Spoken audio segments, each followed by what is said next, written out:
Ya, pihak Polri menyatakan bahwa sekarang tilang manual diberlakukan, tapi aparat yang memberlakukan tilang manual harus tersertifikasi. Mungkin saya tanya kepada Pak Agus nih, Pak Agus, kalau untuk Jawa Tengah sudah mempersiapkan proses sertifikasi kepada aparat yang menilang ini seperti apa ini? Baik, terima kasih. Penegakan hukum pelanggaran lalu lintas juga tidak boleh melanggar hukum. Artinya bahwa ada syarat-syarat formil yang harus dilengkapi. Salah satunya adalah petugas tersebut selaku penyidik atau penyidik pembantu dan ada sertifikasi kompetensi daripada petugas pelanggaran lalu lintas, baik itu surat perintah termasuk juga skep penyidik. Ini sudah disiapkan semuanya dari Jawa Tengah dan termasuk juga Polda jajaran. Tentunya kita juga mengatur asas due process of law, equity power dulu kita kedepankan. Semata-mata ini juga penegakan pelanggaran lalu lintas ini hanya untuk melindungi keselamatan pengguna jalan. Bayangkan ketika ada pelanggaran tidak kita tindak, baik menggunakan etle dengan termasuk juga tilang. Ini potensi kecelakaan cukup tinggi di Indonesia, maka dari itu penegakan hukum baik secara preventif, edukatif, baik etle termasuk tilang tentunya Polri melaksanakan dengan benar. Oke, jadi pelanggar boleh Pak, kalau misalnya ditilang manual nanya, Pak ada surat perintahnya nggak, ada sertifikasinya nggak, begitu boleh Pak? Boleh saja Pak, memang kita bekerja harus benar, jadi semuanya tentunya mengaca pengalaman tahun lalu, jangan sampai nanti kehadiran anggota tidak benar di lapangan. Kita jamin Pak, kita sudah era sekarang masyarakat bisa lapor kemana-mana ketika petugas juga melaksanakan tugas dengan benar. Oke. Sekali lagi, kepolisian melakukan penegakan hukum khususnya pelanggaran lalu lintas ini mengedepankan edukatif termasuk humanis, tentunya juga menjamin keselamatan pengguna jalan. Itu yang paling terpenting demikian. Oke, Pak Joko, apakah ini nanti efektif masyarakat berani menanyakan? Ada surat perintahnya, ada sertifikasinya atau bagaimana Pak? Saya kira nggak apa-apa, masyarakat kritis juga boleh-boleh aja. Yang penting tadi kan sudah dilengkapi kan. Artinya ini juga bagi petugas sebelum mereka melakukan tindakan di lapangan mereka sudah melengkapi kan, itu bagian dari SOP-nya ya. Kalau tanya ya tunjukin aja. Dan ini sebenarnya kan tujuannya buat masyarakat pengguna jalan itu jangan sampai banyak melanggar. Banyak melanggar kita tahu kecelakaan kita tuh tinggi sekarang ini. Itu yang kita nggak bisa turun ya. Apalagi sepeda, terutama sepeda motor tuh mengerikannya itu. Ya banyak lah saya lihat yang nggak pakai helm, kadang-kadang itu koncengan ibu-ibu ya, sudah nggak pakai helm, gendong anaknya ada depan, ada belakang, itu kan mengerikan sebenarnya. Dan itu banyak pembiaran seperti itu. Pak, sebenarnya niatan untuk memberlakukan sertifikasi dan harus ada surat perintah ini supaya apa? Apa? Membangun kepercayaan bahwa nggak semua orang bisa menilang atau seperti apa? Karena orang sudah punya image yang mungkin kurang baik atau seperti apa, Pak? Pak Beni? Yang pertama tentunya tujuannya adalah bahwa petugas yang menangani atau menilang ini punya kompetensi, punya standar kemampuan, pemahaman aturan dan sebagainya sesuai dengan ketentuan. Ini dulu. Kemudian yang kedua, ini untuk menghindari nanti tilang liar. Asal saja dia pakai rompi ini kemudian menilang orang dan sebagainya.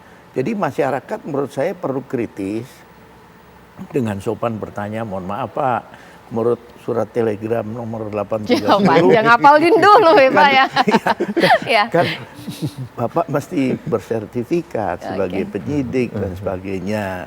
Mohon maaf Pak, jangan marah gitu kan. Begitu dia nggak punya, dia pasti grogi. Oh iya. Oke, berarti kita kalau ketika tidak punya surat tugas dan juga mungkin sertifikasi, ngeloyor aja pergi gitu, apa gimana Pak? Bukan, artinya begini. Sekali lagi, kenapa ini perlu penegakan aturan? Kembali untuk keselamatan siapa Iya sih sebenarnya. Baik si pengemudi maupun masyarakat. Tujuannya ke sana kan. Iya, betul. Ingat nggak peristiwa di Pejaten yang Mercy dengan motor? Betul. Terungkap pengemudi motor minum minuman keras. Nggak ada plat nomor, nggak pakai helm. Yang digonceng meninggal. Iya benar, itu memang kita harus hindari. Nah sekarang Pak, kita mau tanya kepada masyarakat ini, apa pendapat masyarakat dengan diberlakukannya tilang manual? Rekan saya Ikrar sudah siap mengabarkan langsung dari lokasi di mana nanti akan bertanya-tanya kepada masyarakat. Silakan dengan laporannya. Ya, selamat malam Caca dan juga pemirsa. Saat ini saya tengah berada di lingkungan Stadion Gelora Bung Karno, Jakarta. Dan ya, seperti apa yang Caca bilang, memang kondisi tilang manual saat ini sudah akan kembali diberlakukan. Untuk itu, kami akan mencoba bertanya kepada masyarakat bagaimana tanggapan mereka dan bagaimana respon mereka. Apakah mereka pro dan juga kontra? Mari kita tanyakan. Selamat malam, dengan Mas siapa? Ervan. Dengan Mbak siapa? Yanti. Saya ke Mas Ervan dulu. Mas Ervan, dari ini akan kembali diberlakukannya tilang manual. Menurut Mas ini tanggapannya seperti apa, Mas?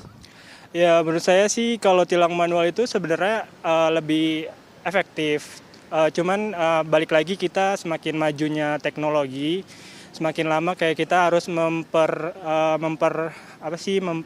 memperlaju bagaimana negara kita ini untuk bisa lebih maju lagi dengan cara kayak kita mau inovasi-inovasi terbaru termasuk tilang elektronik. Cuman untuk di Jakarta ini kan kemarin sempat diberhentikan kan tilang manual, lalu diberlakukan tilang elektronik. Mungkin dari pihak Kepolisian Republik Indonesia mungkin ada evaluasi sendiri, misalnya kurang efektif atau bahkan belum menekan angka pelanggaran lalu lintas, makanya diberlakukan lagi tilang manual. Oke, cukup Mas. Saya mau nanya ke Mbaknya dulu ya, dengan Mbak Yanti tadi ya. Gimana Mbak tanggapannya nih Mbak akan diberlakukan kembali tilang manual Mbak? Saya lebih pro ke yang bukan manual karena kalau yang elektronik. yang elektronik, karena kalau yang elektronik itu kita bisa melihat dari plat palsu, terus sudah perpanjang atau belum dan lain-lainnya. Karena kalau yang manual itu bisa terjadinya pungli, terus yang kedua yang manual itu bisa terjadinya banyak lagi, bisa pelanggaran yang dilakukan lebih banyak. Jadi lebih baik elektronik karena elektronik itu lebih jangka panjangnya lebih banyak dibanding manual. Mas sama Mbaknya ini sebelumnya pernah kena tilang nggak sih sebelumnya? Kalau saya sih waktu itu pernah kena tilang, waktu itu karena Zaman etle atau zaman? waktu itu saya kena tilang manual. Jadi waktu itu saya di daerah Cikarang, lalu saya kan mau ada urusan gitu berangkat kerja, cuman waktu itu karena saya telat buru-buru, saya dibonceng oleh orang tua saya, jadi saya nggak pakai helm, jadi helm satu langsung kena tilang. Ya. Tapi pernah kena tilang dan ngurusnya seperti ribet nggak sih Mas waktu itu?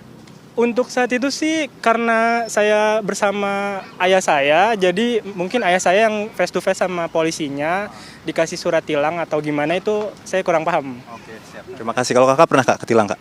Saya belum pernah ketilang, tapi kebanyakan kasus dari teman-teman saya seperti itu. Iya. Nah, gimana? Jadi seperti itu. Jadi lebih baik elektronik saja karena semakin maju teknologi semakin baik dengan lebih optimis dengan sumber daya manusia yang insya Allah semakin maju. Jadi mengembangkan bangsa jadi lebih baik lagi, baik secara kendaraan yang elektronik tadi, yang manual dan lain-lainnya gitu. Baik kak, terima kasih banyak kak atas waktunya.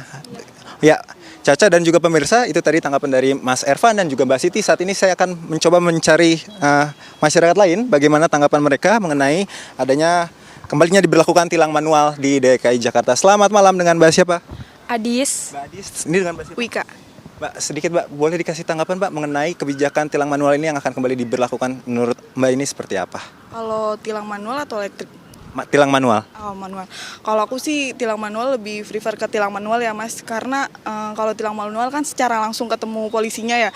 Jadi keperasaan nggak pengen ngulangin tuh ada banget, karena kan aku pribadi sih aku udah pernah ketilang manual, jadi bener-bener deg-degannya parah. Jadi besok-besok harus lengkap gitu pembawaannya, bawa STNK dan yang lain. Oke. Saya coba ke Mbak yang satunya lagi nih, Mbak Adis, gimana Mbak? Ya kalau aku juga lebih ke manual sih, jadi kayak langsung ketemu polisinya, terus nggak mau ngulangin lagi gara-gara deg-degan gitu. Memang selama ini Mbak pernah ketilang atau gimana Mbak? Pernah ketilang manual. Nah, boleh diceritain Mbak. Nah itu salah masuk jalur kan, terus langsung diberhentiin, terus langsung panik, terus jadi kayak ya udah ikut aja ke kantor polisi, terus udah tilang, jadi tapi langsung diurus gitu kan, cepet gitu jadinya. Kalau misalnya elektrik, aku juga pernah elektronik kan, jadi lama gitu, pakai surat dulu, terus jadi males ngurus-ngurusnya gitu. Gitu aja sih. Cuman kan ini kan memang ada perbedaan ya Mbak, ketika sistem tilang manual dan juga sistem tilang elektronik ya. Dan kemarin juga sudah kita rasakan ketika etle itu diberlakukan, memang ada banyak pelanggaran yang terjadi gitu di jalan raya. Ini menurut Mbak tanggapannya seperti apa Mbak? Yang pas sistem tilang elektronik diberlakukan? tilang elektronik sih menurut aku emang berjalan juga ya Mas. Soalnya ada tetangga aku juga yang kena silang elektronik ini.